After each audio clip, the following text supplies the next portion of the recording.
या बातमीचे प्रायोजक आहे जमझम पार्क। सोलापुरात जमझम पार्क आपल्यासाठी घेऊन आले आहे अत्यंत कमी दरात ओपन प्लॉटची सुविधा, तेही महानगरपालिकेच्या हद्दीतील नई जिंदगी परिसरात। नामांकित कॉलेजच्या हॉस्टेलमध्ये एका विद्यार्थिनीने स्वतःला पेटवून घेतलेले असून उपचारादरम्यान या 19 वर्षीय तरुणीचा मृत्यू झालाय।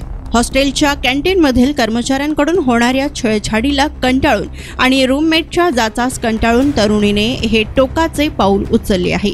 यावेळी पोलिसांनी दिलेल्या माहितीनुसार पुण्यातील प्रसिद्ध इंजिनिअरिंग कॉलेजच्या हॉस्टेलमध्ये हा प्रकार घडलाय। या प्रकरणी भारती विद्यापीठ पोलीस ठाण्यात गुन्हा दाखल करण्यात आलाय। तर रेणुका बालाजी साळुंखे वय 19 असे पेटवून घेतलेल्या विद्यार्थिनीचे नाव आहे।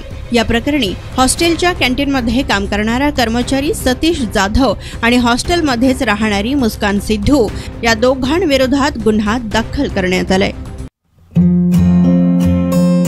जमीन में निवेश करो, जमीनदार बनो। सोलापूरकर आपण खुली जागा घेण्याचा विचार करताय, तेही अत्यंत कमी दरात आणि महानगरपालिका हद्दीत, तर मग चिंता कशाला।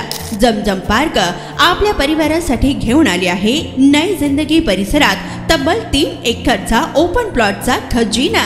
प्रशस्त रस्ते, अंतर्गत ड्रेनेज लाईन, स्ट्रीट लाईट, शाळा कॉलेजेस हे जवळ, 24 तास रहदारीचा परिसर, तसेच 80 फूट व 200 फूट रोड लगत विमानतळ जवळच असणारा हा भव्य प्रकल्प। आता मी नावाचा मालक नाही तर जमिनीचा मालकही होणार, तेही जमझम पार्क सोबत। बुकिंग सुरू।